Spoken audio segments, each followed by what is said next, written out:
Hello dear all, I am Santosh Wagh and welcome to channel Lower Reserve Sandhya Wagh.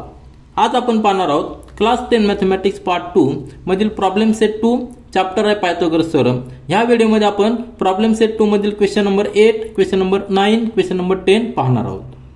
आधीचे questions आपण आधीच्या व्हिडिओमध्ये solve केलेले आहेत, त्यांच्या लिंक डिस्क्रिप्शन बॉक्समध्ये दिलेले आहेत. क्वेश्चन नंबर 8 काय दिलेला आहे? From the information given in the figure 2.31 या फिगरमध्ये prove that PM is equal to PN is equal to √3 into a. ही फिगर दिलेली आहे. फिगर व्यवस्थित समजून घ्या आणि त्यामध्ये लगेच आपल्याला लक्षात येईल की कुठला थेरम यूज करायचा. तर असे क्वेश्चन ज्यावेळी दिलेले असतात त्यावेळी आपल्याला स्पेसिफिक थेरम यूज करणं अपेक्षित असतं. त्यामध्ये प्रॉब्लेम सॉल्व्ह करण्याच्या वेगवेगळ्या मेथड्स आहेत. आता हा जर प्रॉब्लेम पाहिला तर यासाठी आपल्याला वेगवेगळे मेथड यूज करू शकतो. या ठिकाणी 90 डिग्री दिलाय, त्यामुळे आपण पायथागोरस थेरम देखील यूज करू शकतो. परंतु या ठिकाणी एक्सपेक्टेड आहे की स्पेशल थेरम जो आहे अपोलोनियस थेरम या ठिकाणी आपल्याला यूज करायचा आहे. कारण का तर तुम्ही पहा एम क्यू आणि क्यू आर आणि आर एन यांचे डिस्टन्स दिलेले इक्वल दिलेले आहे. त्याचबरोबर पी क्यू आणि पी आर देखील इक्वल दिलेलं आहे. म्हणजे जर आपण ट्रायंगल कन्सिडर केला यामध्ये कुठला पी एम आर हा जर ट्रायंगल आपण कन्सिडर केला P M R and triangle P Q N यामध्ये ट्रायंगल कन्सिडर करा. आता ह्या ट्रायंगल मध्ये पीएम येणार आहे आणि ह्या ट्रायंगल मध्ये पीएन येणार आहे, जे आपल्याला प्रूव्ह करायचे.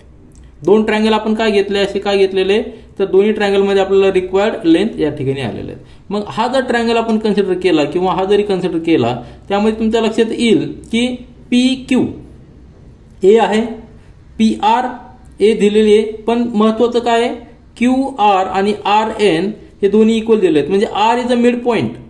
या ट्रायंगल मध्ये R is a mid point आणि ह्या ट्रायंगल मध्ये Q is a mid point.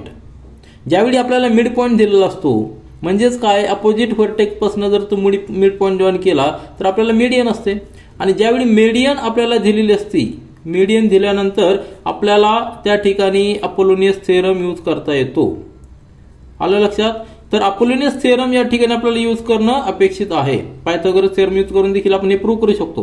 परंतु एक्सपेक्टेड काय आहे की आपण या ठिकाणी अपोलोनियस थेरम यूज करायचा. तर तोच थेरम आपण या ठिकाणी यूज करूया आणि आपलं इक्वेशन जे आहे आपल्याला प्रूव्ह करायचं ते आपण सॉल्व्ह करूया. मग तुम्ही म्हणाल की पायथागोरस थेरमचा यूज करून प्रूव्ह कसं करू शकतो? तर जर ट्रायंगल आपण कन्सिडर केला पीएसएम यामध्ये हा 90 डिग्री आहे. आपल्याला पीएम हा हायपोटेनस आहे त्या आणि हे दोन साइड्स वरून आपण हायपोटेनसची व्हॅल्यू काढू शकतो. दोन साइड्स कशा काढू शकतो? तर या ठिकाणी हा 90 डिग्री दिलेला आहे.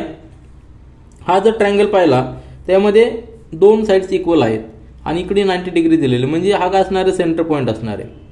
कुठल्याही ट्रायंगल मध्ये जर अपोजिट साइड्स इक्वल असतील तर हा अँगल आणि हा अँगल 60 डिग्री आहे, हा 90 डिग्री आहे, त्यामुळे हा 30 डिग्री येणार आहे. त्यावरून आपण QS कॅल्क्युलेट करू शकतो आणि SR देखील कॅल्क्युलेट करू शकतो. त्याची व्हॅल्यू a/2 येणार आहे कारण टोटल a आहे. म्हणजे ही a/2 प्लस ही a म्हणजे एक साइड आपल्याला मिळालेली आहे. त्याच्यानंतर ही व्हॅल्यू देखील आपण काढू शकतो 30 degree 60 degree 90 degree property use करून. आणि ह्या दोन साइड मिळाल्यानंतर आपण PM कॅल्क्युलेट करू शकतो. त्याच पद्धतीने PN देखील कॅल्क्युलेट करू शकतो. दोन्हीचे व्हॅल्यू आपल्याला √3 into a येणार आहे. परंतु या ठिकाणी आपल्याला अपेक्षित काय आहे अपोलोनियस थेरम यूज करायचा आहे. तर आपण तो व्यवस्थित लिहूया. तर प्रूफ पहा. सुरुवातीला आपण गिवन या ठिकाणी लिहिलेलं आहे इन ट्रायंगल PMN म्हणजे जो मोठा ट्रायंगल आहे PMN ह्या ट्रायंगल मध्ये काय काय दिलेलं आहे point Q and R points Q and R on MN such that MQ is equal to QR is equal to RN is equal to A. सगळ्यांच्या व्हॅल्यूज A दिलेल्या आहेत. आपल्याला गिवन आहे, हे आपलं गिवन आहे. त्याच्यानंतर PQ आणि PR देखील A दिलेलं आहे आणि अँगल PSN किंवा अँगल PSN इज 90 डिग्री हे आपल्याला हे देखील आपल्याला दिलेलं आहे. ते आपण या ठिकाणी लिहिलेलं आहे. आता सगळं गिवन लिहिल्यानंतर आपल्याला प्रूफ करायचं आहे PM आणि PN. मग त्यासाठी कन्सिडर करा ट्रायंगल PNQ. सुरुवातीला आपण PN ची व्हॅल्यू कॅल्क्युलेट करूया आणि त्यानंतर सिमिलरली PM ची देखील आपण कॅल्क्युलेट करू शकतो. आता सुरुवातीला ट्रायंगल कन्सिडर करूया ट्रायंगल PQN. जर मोठ्या ट्रायंगल मध्ये जर पाहिलं आपण तर ट्रायंगल PQN कुठं असणार आहे?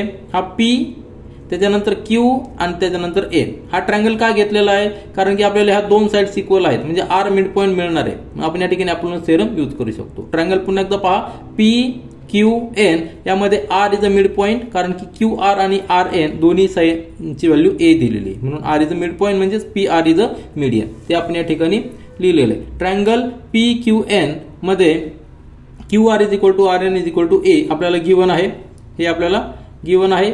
त्याच्यानंतर R E therefore R is a mid point of Q N, म्हणजेच P R is a median of triangle P Q N. P Q N चे P R is a median. आणि जेव्हा आपल्याला median दिलेली असते त्यावेळी आपण अपोलोनियस थेरम यूज करू शकतो. अपोलोनियस थेरम आपण प्रॅक्टिस सेट सॉल्व्ह करत असताना देखील डिटेल्समध्ये पाहिलेलं आहे. अपोलोनियस थेरम प्रूव्ह करण्यासाठी आपल्याला पायथागोरस थेरमचा यूज करावा लागतो. This is the application of Pythagoras theorem. Apollonius theorem itself is the application of Pythagoras theorem. तर हा पायथागोरस थेरम चा यूज करून डिराइव्ह केलेला आहे. तो फॉर्म्युला काय सांगतो, साइड ज्या आहेत मीडियनच्या लेफ्ट साइड राईट साइडला ज्या रिमेनिंग साइड्स आहेत त्या साइडची स्क्वेअर करायचा. P N square plus P Q square, P N square plus P Q square is equal to 2 times median चा square 2 into P R square plus 2 times G हा side आहे Q R त्याचा square. म्हणजेच काय, आता या ठिकाणी आपल्याला पी एन कॅल्क्युलेट करायचा आहे. मग पी क्यू ला आपण राईट साइडला नेल्यानंतर ती मायनस होणार आहे. आपल्याला इक्वेशन मिळणार आहे P N square is equal to 2 times P R square plus 2 Q R square minus P Q square. आता या ठिकाणी आपण फक्त व्हॅल्यू पुट करायच्यात. पी आर ची व्हॅल्यू माहिती आपल्याला, पी आर ची व्हॅल्यू ए आहे, क्यू आर ची व्हॅल्यू ए आहे, नंतर पी क्यू ची व्हॅल्यू देखील ए आहे. या सगळ्या व्हॅल्यू आपण पुट करूया म्हणजे आपल्याला पी एन स्क्वेअरची व्हॅल्यू पी एन ची व्हॅल्यू आपल्याला मिळेल. तर व्हॅल्यू जर पुट केल्या तर P N square is equal to 2 into A square plus 2 into A square minus A square, म्हणजे 2 प्लस 2 4, 4 मायनस 1 म्हणजे 3 स्क्वेअर. स्क्वेअर रूट जर घेतला तर P N is equal to 3 चा स्क्वेअर रूट रूट 3 ए स्क्वेअरचा root a, म्हणजे P N is equal to root 3 a. हे आपलं पहिलं प्रूफ झालेलं आहे. त्याचबरोबर आपल्याला सिमिलरली पी एम देखील प्रूव्ह करायचा आहे. त्याची प्रोसिजर देखील सेम असणार आहे. तुम्ही सेपरेट नाही लिहिलं तरी चालेल किंवा लिहिलं तरी चालेल. त्यासाठी P M is equal to root 3 a prove करण्यासाठी आपल्याला लेफ्ट साइडचा ट्रायंगल कन्सिडर करायचा पी आर एन. यामध्ये जर आपण आपला मेजर ट्रायंगल पाहिला जो फिगर दिलेली त्यामध्ये पी एम आर आपल्याला कन्सिडर करायचा आहे. पी एम आर कारण की यामध्ये क्यू मिड पॉइंट आपल्याला घेता येणार आहे, कारण एम क्यू आणि क्यू आर हे दोन्ही ए आहे आणि मीडियन असल्यामुळे आपल्याला अपोलोनियस थेरम यूज करता येईल. म्हणजे पी एम कॅल्क्युलेट करण्यासाठी आपण ट्रायंगल कन्सिडर करणार आहोत पी एम आर. हा ट्रायंगल आपण सेपरेट या ठिकाणी ड्रॉ केलेला आहे. तर सेपरेट ड्रॉ केल्यानंतर तुमच्या लक्षात येईल पी आर ए आहे, पी क्यू ए आहे, एम क्यू ए आणि क्यू आर ए आहे. आपल्याला पी एम ची व्हॅल्यू फाइंड आउट करायची. पुन्हा एकदा अपोलोनियस थेरम या ठिकाणी यूज करणार आहोत कारण की P Q is a median. म्हणजे अपोलोनियस थेरम नुसार P M square plus P R square, this pm square plus pr square is equal to 2 times pq square plus 2 times mq किंवा qr square लिहायचं. तर प्रत्येकाची value put केल्यानंतर आपल्याला pm square is equal to 3 into a square येणार आहे, म्हणजे square route घेतल्यानंतर येणार आहे pm is equal to root 3 into a. From equation 1 and 2 we can write pm is equal to pn is equal to root 3 into a. आणि हे आपल्याला prove करायचं ते आपण प्रूव्ह केलेलं आहे. यानंतर क्वेश्चन नंबर 9 पहा. Prove that the sum of the squares of diagonals of a parallelogram is equal to the sum of the squares of its sides. एक पॅरलोग्राम आपण घेतलेला आहे, त्या पॅरलोग्रामच्या डायगोनल ची स्क्वेअरची addition, sum of the squares of diagonals. आता एक रफ मध्ये आयडिया समजून घ्या. एक पॅरलोग्राम या ठिकाणी मी ड्रॉ केलेला आहे A B C D. Parallelogram म्हणजे opposite sides are parallel and equal, आणि त्याची दुसरी एक प्रॉपर्टी असते त्याचे डायगोनल जे असतात ते डायगोनल्स इक्वल आणि एकमेकांना बायसेक्ट करतात. बायसेक्ट करतात म्हणजे काय, ही साइड आणि ही साइड इक्वल असणार आहे, नंतर ही साइड आणि ही साइड इक्वल असणार आहे. M is a mid point of this diagonal BD as well as diagonal AC. आपण दोन डायगोनल कन्सिडर केलेले आहेत एसी आणि बीडी. पॅरलोग्राम आहे ए बी सी डी, त्यामध्ये AD is equal to BC आणि बोथ आर पॅरलल. त्याचबरोबर A B is equal to DC आणि बोथ आर पॅरलल. ही पॅरलोग्रामची प्रॉपर्टीज आहेत. आपल्याला काय प्रूव्ह करायचंय, प्रत्येक साइडचा स्क्वेअर घ्यायचा. प्रत्येक साइडचा स्क्वेअरची ऍडिशन जर केली तर ती ऍडिशन इक्वल असणार आहे डायगोनलच्या स्क्वेअरची ऍडिशन. मग पुन्हा एकदा या ठिकाणी आपल्याला हे 50-50 हाफ आहे, हा मिड पॉइंट आहे. म्हणजे आपण मिड पॉइंट जेव्हा आपल्याला असतो त्यावेळी लगेच आपलं क्लिक झालं का पाहिजे की आपण या ठिकाणी अपोलोनियस थेरम यूज करू शकतो. कशा पद्धतीने, हे प्रूव्ह करण्यासाठी देखील आपल्याकडे वेगळी मेथड आहे. पायथागोरस थेरमचा यूज करून देखील आपण प्रूव्ह करू शकतो. पायथागोरसचा थेरम यूज करून प्रूव्ह करण्यासाठी आपल्याला वेगळं कन्स्ट्रक्शन करावं लागणार आहे. या ठिकाणी परपेंडिक्युलर टाकून आपल्याला वेगवेगळे थेरम यूज करावं लागतील. परंतु या ठिकाणी पुन्हा एकदा आपल्याला एक्सपेक्टेड आहे की अपोलोनियस थेरम आपण यूज करायचा आहे. कसा यूज करायचा आहे तर आपल्याला ट्रायंगल कन्सिडर करावं लागणार आहे. M is a mid point म्हणजे एसीचा मिड पॉईंट आहे, म्हणजे ही साईड आणि ही साईड इक्वल आहे. जर ट्रायंगल आपण कन्सिडर केला ए बी सी तर यामध्ये काय आहे, बी एम इज मीडियन.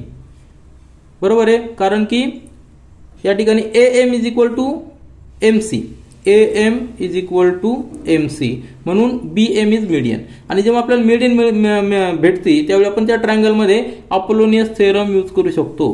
तर अपोलोनियस थेरम यूज करून आपण A B square plus B C square त्यामध्ये येतोच, आणि त्यानंतर बी एमचा square 2 times B M square plus 2 times M C square येतो. मग पायथागोरस थेरम यूज करण्यापेक्षा अपोलोनियस थेरम यूज करणं सोपं आहे, कारण की आपल्याला डायरेक्ट या ठिकाणी व्हॅल्यूज मिळतात. आणि M is a mid point म्हणजे B M is equal to M D, म्हणजेच बी एमच्या ऐवजी आपण पुट करू शकतो बी डी अपॉन 2 आणि एम सीच्या ऐवजी आपण पुट करू शकतो ए सी अपॉन 2. म्हणजे आपल्याला रिक्वायर्ड सोल्युशन जे आहे, रिक्वायर्ड प्रूफ आहे ते आपण प्रूफ करू शकतो. फक्त लक्षात काय ठेवायचं आहे, अपोलोनियस थेरम या ठिकाणी आपण यूज करायचा आहे. तर फेअरमध्ये कसं आहे ते आपण या ठिकाणी पाहूया. तर प्रूफ पहा, गिवन सुरुवातीला आपल्याला जे कन्सिडर करायचं ते लिहून घेऊया. Let quadrilateral A B C D is a parallelogram with A C and B D as a diagonal. A C आणि बी सी ए सी आणि B D as a diagonal क्वाड्रिलॅटरलचे A B C D which is a parallelogram हे आपण लिहिलेलं आहे. Let A C and BD this diagonal intersect at point M. Now using the property of parallelogram we can write parallelogram property आपल्याला माहित आहे की opposite sides parallel आणि equal असतात, diagonal intersect each other. Intersect करतात म्हणजे काय, त्यांचा इंटरसेक्टिंग पॉइंट हा मिड पॉइंट असतो दोन्ही डायगोनलचा. म्हणून आपण या ठिकाणी लिहू शकतो की AB is equal to DC, opposite sides are equal. Then BC is equal to AD, opposite sides are equal. त्याला इक्वेशन नंबर 1 दिलंय. आणि point M is a mid point for diagonals BD and AC, त्यामुळं M is equal to M C is equal to AC upon 2, B M is equal to M D is equal to B D upon 2. आपल्या फिगरमध्ये पहा काय लिहिलेलं आपण, A M is equal to M C, A M is equal to M C आपण marks केलेले आहे, is equal to A C divided by 2 आणि B M is equal to M D is equal to B D upon 2. याला equation number 2 दिलेलं आहे. आता ह्या equation number 1 आणि इक्वेशन 2 चा आपल्याला उपयोग करायचा आहे आणि अपोलोनियस थेरम राईट करायचा आहे. तर ट्रायंगल आता कन्सिडर करा, ए बी सी हा एवढा ट्रायंगल कन्सिडर करा की ज्याच्यामध्ये एम हा एक पॉइंट आहे which is a mid point of this A C. किंवा तुम्ही दुसरा ट्रायंगल घेतला, कुठला ट्रायंगल, आपण ट्रायंगल आता कुठला घेतलेला आहे ए बी सी, त्याऐवजी तुम्ही ए डी सी जरी घेतला तरी आपल्याला प्रूव्ह करता येईल. परंतु आपण ए बी सी घेतलेला आहे आणि M is a mid point of this A C. त्यावरनं मिड पॉइंट असल्यामुळं आपल्याला सांगता येईल की B M is a median for this triangle A B C. आणि जेव्हा आपल्याला मीडियन दिलेली असती त्यावेळी आपण अपोलोनियस थेरम यूज करणार आहोत. तर ह्या थेरमनुसार A B square plus B C square is equal to B M 2 times B M square plus 2 times A M square. हा आपला अपोलोनियस थेरम आहे. या अपोलोनियस थेरम मध्ये आता फक्त आपल्याला काय करायचं, इक्वेशन नंबर 1 आणि इक्वेशन नंबर 2 जे आपण लिहिलेलं आहे, इक्वेशन नंबर 1 आणि इक्वेशन नंबर 2 त्यावरनं व्हॅल्यूज पुट करायच्या. तर व्हॅल्यूज पुट करायच्यात, B M is equal to B D by 2 आणि A M is equal to A C by 2 from equation 2. B M आणि ए एम, हा B M is half of the diagonal B D आणि A M is a half of diagonal A C, ते आपण या ठिकाणी put करूया. नंतर ए B square plus B C square, A B square plus B C square left side तशीच आहे, is equal to B D upon 2, B एमच्या ऐवजी आपण B D upon 2 bracket square 2 तसंच आहे प्लस 2 इंटू ए एमच्या ऐवजी A C upon 2 bracket square. Solve करायचं आहे. आता याच्यानंतर फक्त मॅथमॅटिकल कॅल्क्युलेशन आहे, ते कॅल्क्युलेशन केलं की आपला आन्सर प्रूफ येणार आहे. म्हणजे बी डी स्क्वेअर अपॉन 2 चा स्क्वेअर 2 इंटू 2 लिहिलेला आहे आपला कॅल्क्युलेशन सिम्प्लिफिकेशनसाठी. परत 2 इंटू ए सी स्क्वेअर अपॉन 2 इंटू 2, म्हणजे हा 2 आणि हा 2 जाणार आहे, हा 2 आणि हा 2 जाणार आहे. म्हणजेच A B square plus B C square is equal to B D square upon हा 2 plus A C square upon 2. आता 2 या ठिकाणी आहे, दोन्ही साईडला आपण 2 ने मल्टिप्लाय करूया आणि नेक्स्ट स्टेपमध्ये लिहूया. 2 ने मल्टिप्लाय केल्यानंतर काय होणार आहे, दोन्ही बाजूला जर आपण 2 ने मल्टिप्लाय केलं तर AB स्क्वेअरच्या ऐवजी 2 into AB square plus 2 into BC square is equal to हा 2 आणि 2 ने मल्टिप्लाय केलं 2 जाणार, या ठिकाणी फक्त BD स्क्वेअर राहणार आणि AC स्क्वेअर राहणार आहे. म्हणजेच आता बघा इक्वेशन आलेलं BD square plus AC square हे दोन्ही डायगोनल आहेत. आपण जे डायगोनल काढले होते त्यामधले BD हा डायगोनल होता, AC देखील डायगोनल आहे. दोघांच्या स्क्वेअरची ऍडिशन म्हणजे एक साइड आलेली. आता ह्या साइडला आपल्याला फक्त साइड ज्या आहेत पॅरललच्या साइड ज्या आहेत त्या साइड आल्या पाहिजे, त्यांची स्क्वेअर आली पाहिजे. परंतु या ठिकाणी 2 टाइम्स AB स्क्वेअर आहे, परंतु AB square 2 times AB square आपण कसं लिहू शकतो, AB square plus AB square.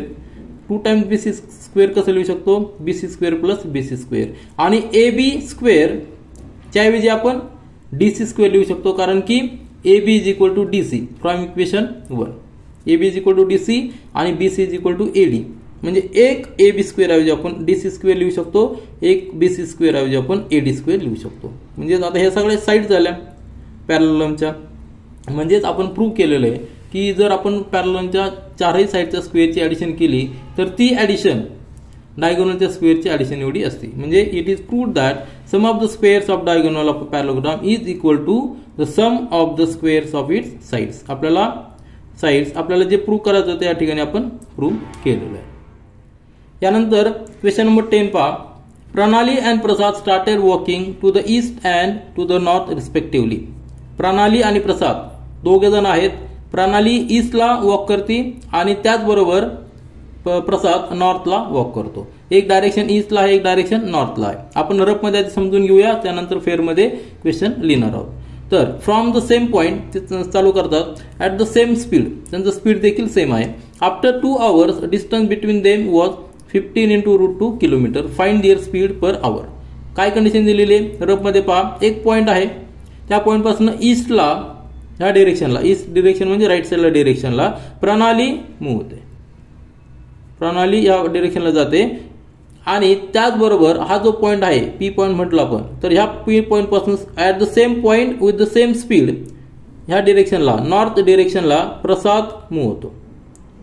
तर हे दोन या ठिकाणी मूव्ह होतात, प्रणाली ईस्टला आणि प्रसाद नॉर्थला at the same time at the same speed. आणि आफ्टर 2 hours, सपोज 2 hours मध्ये हा पॉइंट आलेला एक ह्या पॉइंट पर्यंत प्रणाली गेलेली आहे आणि प्रसाद ह्या पॉइंट पर्यंत गेलेला आहे. आता हा जो पॉइंट असणार आहे हा AP आणि PB हे डिस्टन्स सेम असणार आहे, कारण की ते एकाच वेळी सुरुवात करतात आणि त्यांचं स्पीड देखील सेम आहे. मग ह्या दोन्ही पॉइंट मधलं जे डिस्टन्स आहे ते डिस्टन्स किती दिलेलं आहे 15 इंटू √2. म्हणजे जर आपण हे डिस्टन्स जर जॉईन केलं तर हा डिस्टन्स असणार आहे 15 इंटू √2. तुमच्या लक्षात आलं. आपण क्वेश्चन रीड केल्यानंतर काय आलेलं आहे, प्रणाली आणि प्रसाद एकाच वेळी एकाच पॉइंट पासून निघतात आणि 2 तासानंतर प्रणाली B पॉइंटला येते, 2 तासानंतर प्रसाद A पॉइंटला येतो. परंतु दोघांचं स्पीड एक असल्यामुळं, सारखंच असल्यामुळं AP आणि PB हे डिस्टन्स सेम असणार आहे. काय असणार आहे, डिस्टन्स सेम असणार आहे. मग हे डिस्टन्स जर सेम असेल तर दोन्ही मधला जे डिस्टन्स आहे, दोन्ही मधलं जे अंतर आहे ते अंतर 15 इंटू √2 दिलेलं आहे. जसं जसं डिस्टन्स टाइम वाढेल तसं तसं ते डिस्टन्स दोघांमधलं वाढत जाणार. परंतु आफ्टर 2 hours हे डिस्टन्स दिलेलं आहे. हा अँगल 90 डिग्री असणार आहे, कारण की नॉर्थ आणि ईस्टमध्ये अँगल 90 डिग्री आहे. आपल्याला फाइंड आउट काय करायचंय, स्पीड फाइंड आउट करायचंय. या ठिकाणी आपल्याला डिस्टन्स फाइंड आउट नाही करायचं, तर speed per hour find out करायचंय.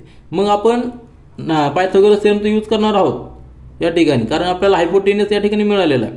PB आपल्याला कॅल्क्युलेट करावं लागणार आहे कशावरनं, स्पीडवरनं. जर आपण स्पीड x अजूम केला, speed is equal to x kilometre per hour जर अजूम केला तर आपल्याला डिस्टन्स काढता येईल, कारण डिस्टन्सचा फॉर्म्युला आहे आपल्याकडे. Distance is equal to speed into time, बरोबर आहे ना. स्पीड इंटू टाइम हा फॉर्म्युला आहे. या फॉर्म्युलावरनं स्पीड आपण अजूम करूया किती, x kilometre per hour. Speed जर आपण x kilometre per hour assume केला, टाइम आपल्याला लागलेला आहे 2 hours. म्हणजे हे जे डिस्टन्स असणार आहे किती असणार आहे, 2x डिस्टन्स असणार आहे. हे देखील 2x डिस्टन्स असणार आहे. आपल्याला डिस्टन्स मिळालेलं आहे in terms of x. Hypotenuse या ठिकाणी आपल्याला मिळालेला आहे. पायथागोरस थेरम यूज करून आपल्याला क्वेश्चन सॉल्व्ह करायचं. अतिशय सिंपल आहे, फक्त आपल्याला हा बेसिक डायग्राम करता आला पाहिजे. तर आपण फेअरमध्ये लिहूया. सोल्युशन पहा.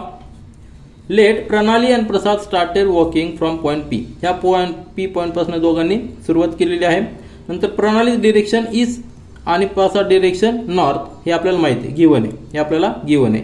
लेट एक्स इज अ, या ठिकाणी let X is a speed, X म्हणजे काय, X kilometre per hour is the speed, walking speed of Pranali आणि प्रसाद. हे आपण अजून केलेलं आहे.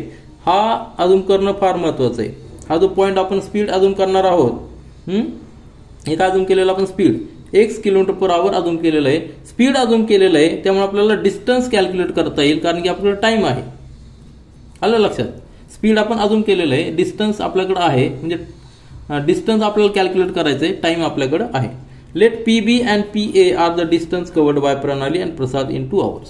या फिगरमध्ये पहा, या फिगरमध्ये पी बी आणि P A this is the distance covered by Pranali and Prasad in 2 hours. आलं लक्षात. In 2 hours. टाइम किती आहे, 2 hours. आणि स्पीड आहे एक्स किलोमीटर पर आवर, म्हणजे हे डिस्टन्स येणार आहे 2x किलोमीटर. हे डिस्टन्स देखील येणार आहे 2x किलोमीटर. ते आपण या ठिकाणी लिहिलेलं आहे. डिस्टन्स कसं काढलेलं आहे, डिस्टन्सचा फॉर्म्युला आपल्याकडे आहे. Distance equal to time into speed. Time आपल्याकडे 2 hour आहे, स्पीड x आहे, म्हणजे डिस्टन्स आलेलं 2x किलोमीटर. ते आपण फिगरमध्ये पुट केलेलं आहे. आता distance between points A and B is 15 × √2 kilometre हे गिवन आहे. कारण की 2 तासानंतर प्रणाली आणि प्रसाद ज्या पॉइंट्सला जातील त्या दोन्ही पॉइंट्स मधलं डिस्टन्स 15 × √2 किलोमीटर दिलेलं आहे. म्हणजे फिगरमध्ये जर पाहिलं तर A B is equal to 15 × √2 kilometre आहे. ते आपण सेपरेट ट्रायंगल काढूया आणि या ठिकाणी पायथागोरस थेरम यूज करूया. आता now consider triangle A P B. हा A P B triangle separate काढलेला आहे. त्यामध्ये डिस्टन्स आपल्याला आलेलं 2x डिस्टन्स हे किलोमीटरमध्ये आहे. नंतर हे देखील 2x किलोमीटरमध्ये आहे आणि 15 × √2 हे देखील किलोमीटरमध्ये आहे. डिस्टन्स आपल्याला मिळालेलं आहे. अँगल 90 डिग्री आहे. मग आपण पायथागोरस थेरम यूज करूया. गिवन काय काय ते आपण या ठिकाणी लिहिलेलं आहे. Angle A P B 90 degree, नंतर P B is equal to P A is equal to 2x kilometre आणि P A B is equal to 15 × √2 given आहे. पायथागोरस थेरम यूज केल्यानंतर A B square, this A B square is equal to A P square plus P B square. Values put करा, नंतर कॅल्क्युलेशनचा part आहे. काय 15 × √2 square is equal to 2x bracket square plus 2x bracket square. त्या ठिकाणी येणार 4x square plus 4x square. 15चा square आहे 225, √2चा स्क्वेअर आहे 2. मग 4x स्क्वेअर म्हणजे 8x स्क्वेअर. हा 8 या ठिकाणी ट्रान्सफर केला, 225 × 2 divided by 8 is equal to x square. आता याने आपल्याला रिड्यूस करता येईल, म्हणजे येणार आहे x square is equal to 225/4. मग दोन्हीकडे स्क्वेअर रूट घेतल्यानंतर 225चा स्क्वेअर रूट आहे 15 आणि 4चा स्क्वेअर रूट आहे 2, म्हणजे x इज इक्वल टू 15/2 म्हणजे 7.5. आता x हे काय अजून केलेलं आहे, स्पीड फॉर प्रणाली आणि प्रसाद. मग त्याचं युनिट असणार किलोमीटर पर आवर आणि हेच आपल्याला विचारलं होतं. आन्सर लिहिलेला आपण speed of the Pranali and Prasad is equal to 7.5 kilometre per hour. This is all for this video. Thank you.